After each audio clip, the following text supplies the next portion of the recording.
Um, Shall we start? Hello and welcome to JSFoo 2012, my favorite place on the planet to be. Before I start, I want to thank HasGeek.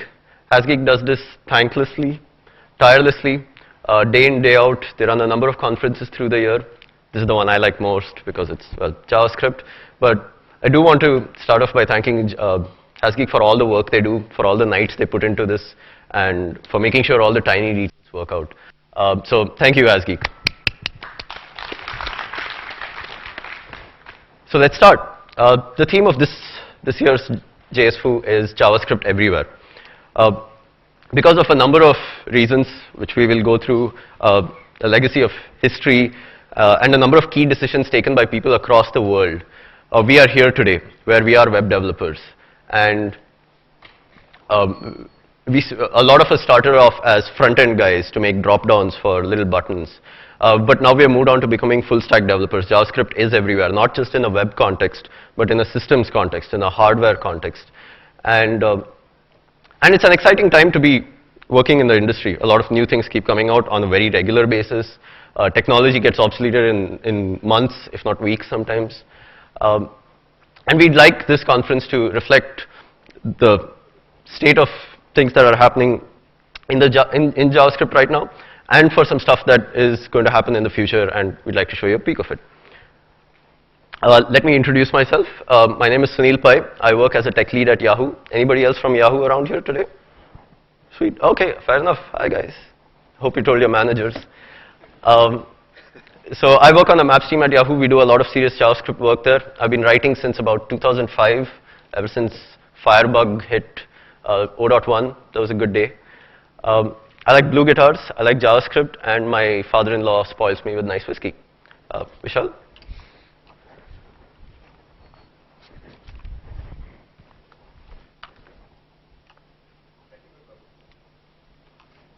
Hello. Hi, everyone.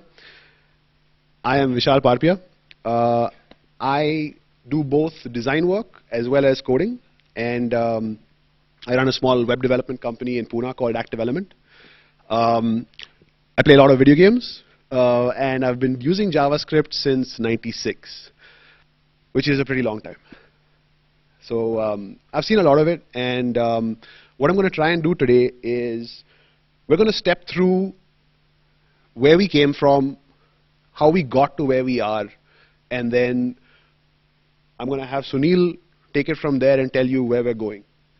So I want to set the tone for the conference today. I want to make sure that you understand that a lot of the stuff that we're talking about has happened by chance. The web has developed in such a fashion, not because it was engineered to be such, but because circumstance led it to be the way it is. So I'm going to set the scene. We are talking about 1995. Browser wars are about to start. Many of the folks over here, I hope, remember a time when we had Netscape Navigator, and it was the best browser on the planet. But I'm sure that many of you have joined the field a little bit later than that. So back then, Microsoft was well, I suppose it still is, the big player, and they had Windows was at that point in time everywhere. There was no option. It was the de facto operating system on your PC. And Netscape came out with Netscape Navigator back then, and the whole new field of the web was just beginning. At this point in time, what happened was Netscape realized that the browser needed a client-side language. And actually what was happening at the same time, that is the Netscape launch of version 2.0 of the Navigator, for the first time Sun's Java was starting to get embedded inside it. And again, pure coincidence. The folks at Netscape realized that Java is all well and good, but it runs inside a Java virtual machine, and that's not the ideal way for us to be able to code on a web browser. So they decided that they had to come up with another language to go along with it. And that language would have to be far easier to code, far easier to run, and perhaps more importantly, far easier to learn, because the target of these of Netscape for this particular language was going to be people who were amateurs in their mind, not really hardcore developers. Folks who were writing HTML needed to be able to use this. So it had to be very forgiving. It had to be willing to accept certain syntax errors. It had to be willing to deal with variables that were not strongly typed and things like that. And all the reasons why people complain about JavaScript today are actually things that it was designed to be. It had to be like Java because there were probably back-end agreements between Netscape and Java that we want to have some kind of a story around this. It needs to somewhat be related to each other. And perhaps the most important thing is that it had to be inclusive. Everybody had to be able to write in JavaScript.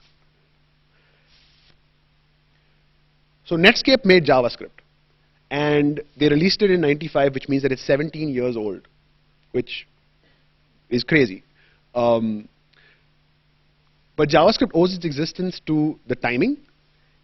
It had to come out at that point in time. They had to ship it right then because the browser had to go out, and amateur programmers, because it had to be targeted towards them.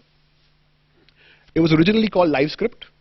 Actually, while it was in development, it was called Mocha. I kind of wish that they had kept that name, but unfortunately, we're stuck with JavaScript. So it was called JavaScript to make it seem more like Java. Brendan Eich is the man that coded, that designed JavaScript. He built this thing. And he actually wasn't with Netscape. He was wooed by Netscape by giving them Netscape gave him the promise that he would be able to put Scheme inside the browser. Scheme is another programming language. And Brendan loves the language. He has used it before. So he thought, OK, fine, I'll join Netscape. But when he actually got there, the requirement was that it would look like Java. Scheme doesn't look like Java. So in 2 weeks' time, so the legend goes, he coded JavaScript. And everything that we've got now, this entire conference, is because of those 2 weeks that he spent. It was influenced by Scheme itself, and of course Java. So a lot of the things that we don't like about JavaScript actually came from Java, oddly enough. And one of those was the Y2K date bug that it just inherited because of that. So actually, one of the things I want to step on over here is you've got this kind of crazy way that the web has developed even at this point, right? So we're talking about the very beginning. This is '95. And already a technology that was going to become so pivotal was created purely by chance, right? Brendan Eich happened to like Scheme. He happened to be the guy that was put on the spot. He was asked to build JavaScript. It happened in 2 weeks. Everything about it was completely coincidental. Yet it is a foundation of everything that we do today. A lot of other stories in the web have also been built like that. And it's quite amazing to actually see that. At this point in time, so now we're talking about JavaScript's out in the wild. It's gaining enormous popularity. People are sticking script tags on all their web pages. They're doing all kinds of funky stuff. And Microsoft is getting scared that the operating system that they've worked so hard to build is going to get co-opted by the web and take over completely, to the point where the operating system doesn't matter. So Microsoft decides to do Internet Explorer. They actually launched it with the Plus pack. Internet Explorer 1.0 came out in '95 with Windows 95's launch. In the Plus pack, it was an external thing that you had to buy. And they kept developing it, and finally in 3.0, in '96, August '96, they launched Internet Explorer 3 with JavaScript support. It also had support for other things, like ActiveX was introduced in this release as well. So they were trying to make their platform more web friendly, and this was their answer to it. They did fantastic work. So when Microsoft gets its head of steam going, the amount of resources that they can bring to bear on a problem force absolutely incredible engineering to take place. And there was no doubt by this point in time that Internet Explorer 3.0 was hot on the heels of Netscape that had an enormous lead, to the credit of Microsoft. They had to rename their implementation to JScript because of the copyright of JavaScript being owned by somebody else. By the way, can any of you all guess or know who currently owns the JavaScript trademark? Yeah, that's pretty crazy. So now it's in Oracle's hands, and they're being nice about it. I think they're sharing, they're being good.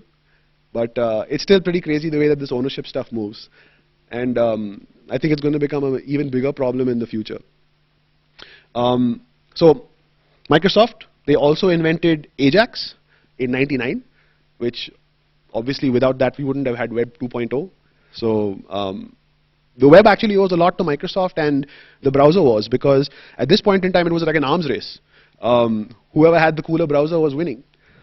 At this point in time, also for the first time, you got a free browser. So Netscape used to sell their browser. A lot of people don't remember this stuff, but it was. And Microsoft were one of the guys that actually pushed it. It actually became free at this point in time. And it kind of leveled the playing field for everybody. So JavaScript has not become this like multi-headed hydra overnight. From the very beginning, JavaScript was implemented in multiple different environments. It was put on the server side, it was on the client side, it was embedded in Flash. Remember Flash? And I think that the stuff that's happening now is very interesting, but it's important to remember that because of the way that the language was built and because of the simplicity, it was always something that got stuck into other projects. So following this stuff, a lot of massive things started happening. So Douglas Crockford invented JSON, so JSON as everyone calls it, in 2002. I think it's a testament to how good this notation is that it started getting implemented in other languages. So it's being used as a transport instead or in lieu of XML or something like that. So it's obviously because of JavaScript's syntax and things that this was even possible. So Jesse James Garrett coined the term Ajax in 2005. It gave us like something to rally around. Web 2.0 became the phenomenon that it is. Ajax became something that people started learning. It kind of forced people to start thinking about the web in a new way. And that's what led to the development of these frameworks that we all use. Prototype Scriptaculous, one of the first ones out there, tried to make Ruby happen in JavaScript. MooTools, Dojo, MochiKit, and of course, everybody's favorite jQuery.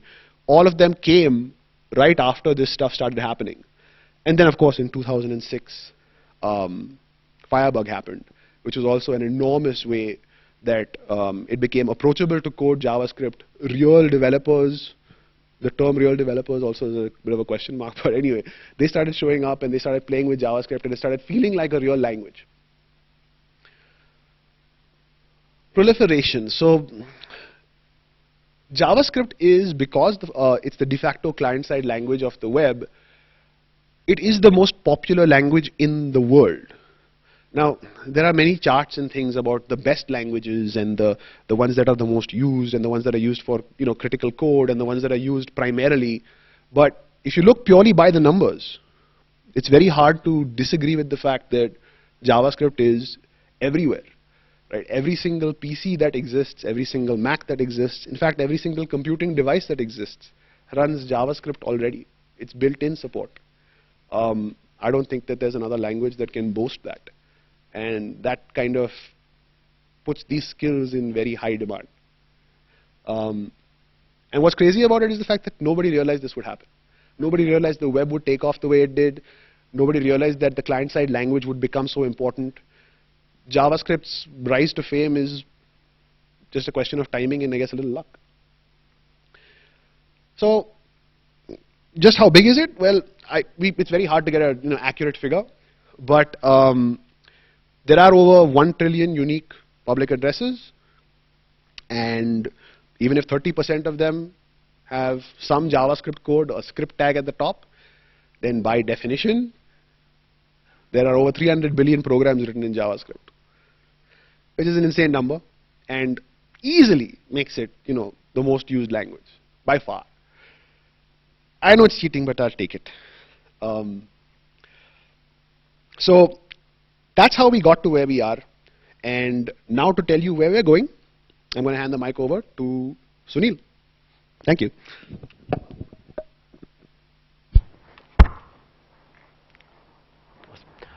Thanks. This is actually one of my favorite bits because I get to talk about a whole huge number of frameworks and libraries. The thing you have to understand about JavaScript is that it's actually two things when we are talking about it in a specific context. There's a tiny language, which your functions and your vars and all that.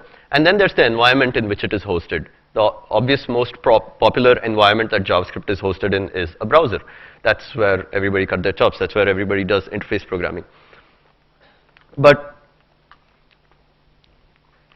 JavaScript for a number of years faced derision from a number of language purists, from system designers, and so on and so forth. They said that it's too slow. They said that it's not a very good language, that it has very serious flaws. It does have serious flaws. It has some heavy keywords and so on and so forth. But thankfully, in the last 10 years or so, a number of programmers have said, okay, fine. This is what the scene is. We understand that it's not the greatest language. Douglas Crockford published The Good Parts of JavaScript, which is a really thin book compared to the official guide, the definitive guide. So yeah, at that point of time, these developers took JavaScript and actually turned its weaknesses into strengths. We have had this conversation. Is JavaScript an object-oriented programming language, or is it a functional programming language? Well, what is it that you can do or you cannot do with it? Well, the things that you can do with it, stuff like functions being first-class objects and so on, have given it away, for example, to do asynchronous requests. The reason that $.ajax works with a simple callback is because Brendan Eich decided that he wanted functions to be first-class objects that you could pass around. And it became, even though people were calling it a toy language, it turns out that that is one of the reasons that people actually gravitated towards it. People that were trying to get real work done on web pages. And it is the nice thing about the web, at least the front-end part of the web, is that the moment you see something cool on the web, it gets really easy to replicate by right-clicking and saying view source. The importance of view source cannot be underestimated at all. It has led to people quickly passing on ideas, not really being able to patent it or copyright it, and people learning. And the open source community embraced that completely, and which is why there's a regular churn of JavaScript libraries and ideas that go on through the thing. And since the language spec itself was really that tiny, just a few things. There's no import module or classes and so on and so forth. Because it was really tiny, it was really easy to design to embed into tinier systems. Obvious notes are, Node.js started off and still runs on V8. It just took that little engine and worked its stuff on top of it. If you remember when Chrome, just before Chrome launched all over the world at the time, they had a little comic book by Scott McCloud defining it. It was all about being a standards war. It was either you use Internet Explorer to view most web pages. Anybody remembers works best on Internet Explorer 5.5 and above? Yeah. I still see websites. I think most Indian bank sites still have exactly that line on it. They consider 5.5 to be the best version. But anyway, then Chrome came out, and Chrome made it a speed thing. Chrome made it a usability thing. They made it a popular platform. You could finally write real apps in the browser. That was a huge moment, because until then everybody was arguing about how a CSS float should behave in the browser. But then everybody's talking about, okay, now let's see what we can make the browser do. And mind you, there's no compile step. There's barely any separate files to maintain. You take an HTML page, dump a script tag in it, and run something mad, run some performance benchmarks, do a bunch of things, some animations. That became a lot more appealing to developers once the V8 engine was launched. And V8 engine at that time was something like 10 times slower than what it is now. To give you some context of even though it's 10 times slower than it is now, it was about 50 to 100 times faster than what Mozilla was running at the time, to give you some context. It was very hard to do a clean drag and drop of an element across the page. So let's actually talk about some of the more popular frameworks and libraries on the market. Just to note, some of these that we have picked out that I'm going to tell you about right now, these are all related to talks that are happening over the next 2 days. So consider this your preview of topics, so to speak. One, the obvious contender where you let's see. Most JavaScript developers here started here by saying, how do I set an elements HTML? You typed it into Google and found out, more or less. You guys have learned JavaScript using the web. You didn't really read any books. You Googled it and you copy pasted code. A lot of that code is jQuery. I'm sure of it. Vishal was mentioning that there were a bunch of frameworks that came out, Prototype and Scriptaculous and Mokikit and all that. They were actually trying to bring in features from other languages into JavaScript. Prototype was essentially meant to be Ruby in the browser. But then John Riesig, sitting in Boston, decided, yeah, I don't want that. All I want is a simple way to access my elements on a web page. And because JavaScript was a nice little language that you can mess around with functions and so on, that is why we have the CSS selector syntax for elements as the standard today. Nobody does anything different. You want to choose hash header, you use a $hash header or some variation of it in some other library. But jQuery brought about that change. It actually proved that you can use the JavaScript spec or the way JavaScript is written to create great programs. We included Bootstrap here mostly because now it also gives a clean way, considering how hard it is to write CSS and HTML by hand, still is. It gives you a clean way and a good set of defaults to start building web pages. So now as a front-end developer, as opposed to 5 years ago. 5 years ago, you would have started Googling what is a doc type. Now you have Bootstrap, you dump a few divs, attach a few classes, very heavily documented, take a few of their JavaScript snippets to make tabs and so on, and voila, you have a web page in about 2 hours, 1 hour, depends on what the design is, as opposed to trying to figure out how you could have done it in the first place. It's nice because it's important because stuff like jQuery and Bootstrap, what they did was they leveled the playing field across browsers. They gave uniform APIs. If you guys remember, if you've ever done this, you say if document.all, or if you say if Internet Explorer version less than 8, then do this code. Otherwise, do this code. We had our code littered with that, but frameworks like this leveled the playing field. Backbone.js came out about 2 years ago. I think a little less than that, actually. And Backbone.js was one of the first popular, I wouldn't say one of the first, but one of the first mainstream micro frameworks. This idea that you can make a JavaScript component, well, a web component, it's really tiny. I think at the time, Backbone.js weighed in under 3K or something like that. You can make it really tiny that does just 1 or 2 things really well. People picked up on the Backbone design philosophy, and now there are literally thousands of modules that you can just pick from different places and dump on your page or on your server. D3 is interesting for mostly because of the nature of what it does. If anybody here heard about what D3.js is? It's a method for manipulating canvas elements on a web page and creating animations and so on and so forth. We just mentioned this. We were talking about this before the talk started. The canvas element on a web page is the first and only purely JavaScript run element. Because like you can have an image tag that works without JavaScript turned on, for example, or you could have a video tag that does the same thing. But something like Canvas actually needs JavaScript to run, or a language that compiles down to JavaScript. And it's interesting.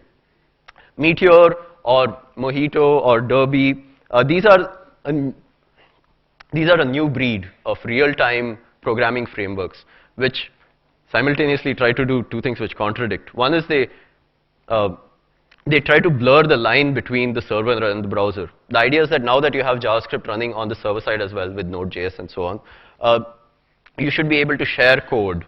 That being said, it also tries to enforce, still tries to enforce a clean distinction between the 2 layers. But it's nice because new APIs like WebSockets and, well, good old Ajax or even polling, which are the fallbacks. It gives us a way to start writing web applications like it was a regular desktop application. You don't have to worry about net protocols or so on and so forth. The framework and the libraries take care of that for you. And there are literally thousands of JavaScript frameworks written by people every day. If you follow any popular JavaScript blog, you will see something new, something exciting happen every week. And that's exciting. That's how you want the open source community to be. That's the entire basis of everybody sharing, everybody's view sourcing, and, well, GitHub is also huge. A special note about server-side JavaScript. Vishal mentioned server-side JavaScript has been alive for a while, since the very beginning. And the problem with those implementations were that they were trying to replicate other language features in JavaScript on the server. Good examples are Rhino and Jaxer. Anybody used Aptana Jaxer that came? You could write little script tags that actually ran on the server side. Aptana actually provided you a hosting platform to do the same. But it didn't matter because no developer would come to another language which does the same thing that the previous languages did. So while Ryan Dahl was preparing for his thesis, I think, he started not with wanting to build a JavaScript framework, but for wanting to build a networking library, a very simple networking library for doing HTTP requests or so, and IO requests and so on and so forth. And while trying to figure out how to implement it and expose it to the world, he realized that JavaScript is the language that lends itself really easy to this. Dollar in the same manner of $.ajax with a callback, he's like, okay, you know what, instead do a file read of a file and pass a callback. This was something new on the server-side end. Not a lot of server-side developers, I mean, Ruby is the side and so on and this thing, were used to the nature of non-blocking IO. Otherwise, their code would usually read, you know, this is a SQL statement, grab so many records, and once that is done, just write run some more code. However, Node flipped that over and said, you know what, you run the SQL request and let it run by the side. You do what you want. Once that is done, you pass it another function and carry on what work you could. So non-blocking IO, you could get a whole lot more done.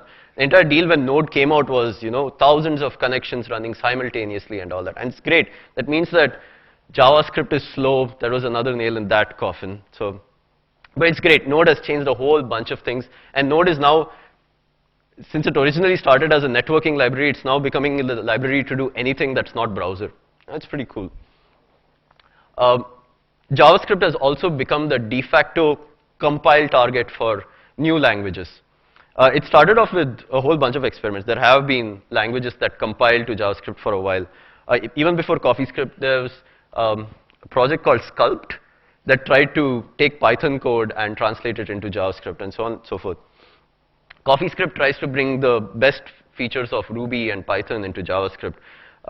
Because of the nature of the JavaScript language being a really tiny spec, but being flexible enough and powerful enough because of Brendan Eich's late night decisions over coffee and Red Bull. It turns out that you can actually write languages that compile directly to JavaScript, which means you could, instead of having to write your own, you'd have to write your own tokenizers and all that, but you could write it in a familiar, comfortable language. You don't have to step down to C and C++ or whatever and compile it down to bytecode to get your language to run. You can design an entirely new programming language, translate it down to JavaScript in probably one single compile step or a little script tag that you put in your page, and see it running immediately. You press F5 or Command R or whatever it is, and your page refreshes, and you start seeing the results. Pretty powerful. Processing.js is another interesting library for doing animation, canvas style visualizations, and so on and so forth. Fun fact, processing actually started off as a Java project. It still is. You can run it in the JVM and do manipulations, animations, and all that. But John Riesig, again, actually took on the project, and he wrote processing that translates to JavaScript. So you could write animations in a clear, much more friendlier way than pure JavaScript, and it compiles down to JavaScript. TypeScript is the new implementation launched by Microsoft. People heard about this. It just happened a few days ago. We actually have a representative from Microsoft who will be talking about it. So efforts like TypeScript and Dart, these are efforts to fix the holes in the language, to give in a way to import modules easily, to give it classes finally, so that the next JSFoo, well, neither this JSFoo, we should stop going to conferences where they have a talk called Object-Oriented Programming in JavaScript. Every single conference had that. So these are efforts to actually fix it. And again, these are languages that compile down to JavaScript. But correct me if I'm wrong, Google is actually trying to make Dart native in Chrome now. I think there's a build of Chromium that actually supports Dart running natively and all that. But still, it's testament to the flexibility of JavaScript that it could actually accept all these things. Moving on, Node, well, JavaScript on the server, we don't even want to call it server now. People are using it to build command line utilities and shell scripts. Shell scripts in JavaScript, whoever thought the day would come that you could read files? You knew the day would come? Fair enough. We have a talk on Yeoman by Karthik, a frequent speaker at HasGeek events. He'll be giving a talk on Yeoman, which is this new build system build system for writing build scripts in JavaScript, where you say, capture these 5 files, concatenate them, minify them, and push it to the browser and so on. And it's pretty neat. It's backed by Google and a bunch of Adobe, AOL, so on and so forth. And so on. It's huge. This list is like my favorite thing. I've been writing my own build scripts and my own system utilities, little aliases for my commands in JavaScript, and it works. This is also another exciting bit. Again, they take the JavaScript spec and they embed it as a scripting language inside another environment. The entire Adobe Creative Suite supports JavaScript as a scripting language. Yes, that means that you can use JavaScript to generate some pretty pictures, probably some vector files, because as far as Adobe is concerned, they just expose the objects of their API, draw a line, draw a circle, draw a polygon. They expose it to the JavaScript environment, and then the language takes over. And it works out really well. There are a bunch of impressive examples on the net. Feel free to check it out. But yeah, if you have Photoshop, check out the scripting abilities. It's been around for ages. It's never hit mainstream because designers don't really talk to developers, but Unity 3D is this really neat gaming engine. If you guys have an iPhone or Android, you must have seen 1 or 2 games which say built with Unity. So yeah, Unity 3D supports JavaScript as a scripting engine and as a development engine, which means you can write native running fancy 3D games in JavaScript or Lua script, or take your pick. But JavaScript is available inside serious gaming engines now. OpenOffice is also fun. You could do batch files. You could run through your documents or perhaps print out mailing labels. It's very cool. And anybody remember Confabulator or Dashboard? Well, Dashboard widgets are still alive, of course. Yeah. That was a Yahoo product. They bought something. But yeah, anything that was widget/gadget by default had to support JavaScript, because most of those things were for showing snippets of web pages and so on and so forth. So you could actually write little gadgets that you put on your desktop. You can still write it and run them with JavaScript, HTML, and CSS. That's pretty phenomenal. This is the new hotness.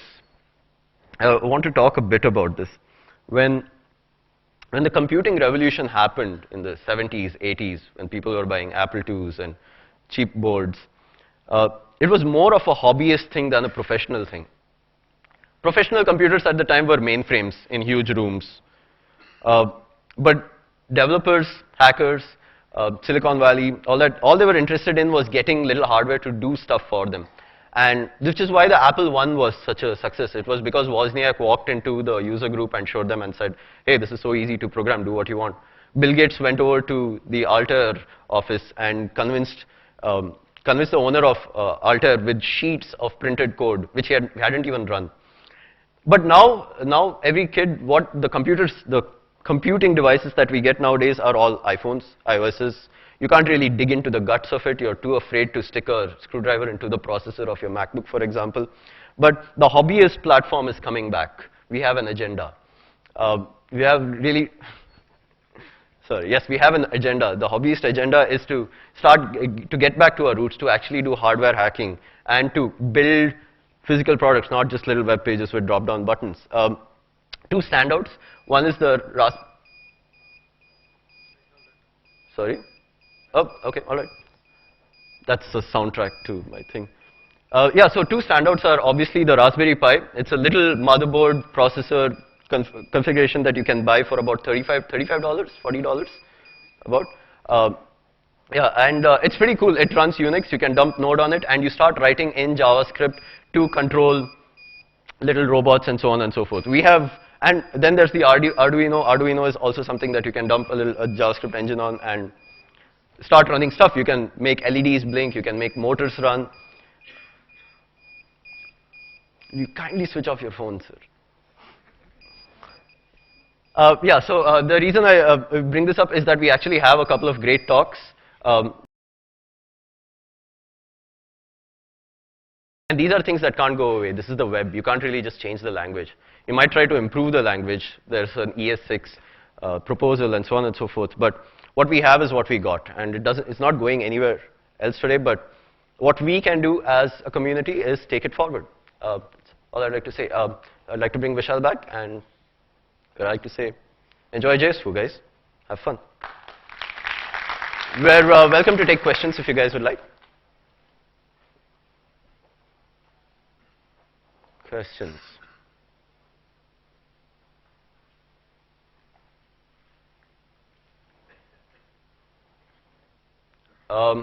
Really? Okay.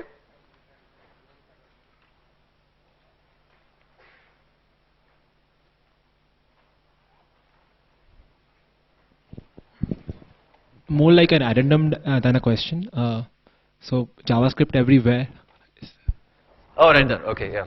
Yeah, JavaScript everywhere. So there's one thing which I was hoping to see, but somebody take up is the GJS bindings for GNOME, which where we are writing JavaScript code for your desktop, and so that's like pretty amazing. But I never like JavaScript on the server side and JavaScript on desktop. It's like No, it's true. There are actually a whole lot of other efforts to building actual whole-scale desktop apps with JavaScript and HTML and CSS.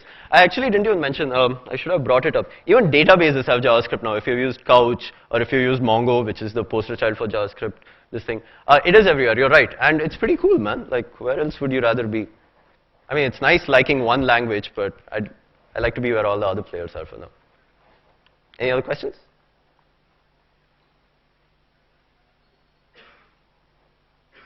Anybody have any stories about using alerts in the late 90s, early 2000s to debug their code? I have plenty. I cried. So.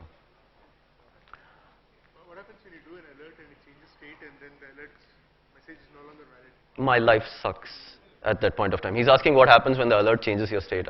Yeah, my life sucks. This is why I cry sometimes. But yeah, Firebug changed that. Firebug changed that for all of us. Anybody was around during the Firebug first launch and you could click on little elements and change the CSS inline and you're like, awesome. Otherwise you'd have to go change it again, not sure how to change it and then come back, refresh and all that. No, but this was clear, live editing. There are now plugins that take your code that you edited in Firebug and directly save it to your file. So, wow. All right, I suppose we're good. Thanks guys, enjoy the show. It'll be awesome.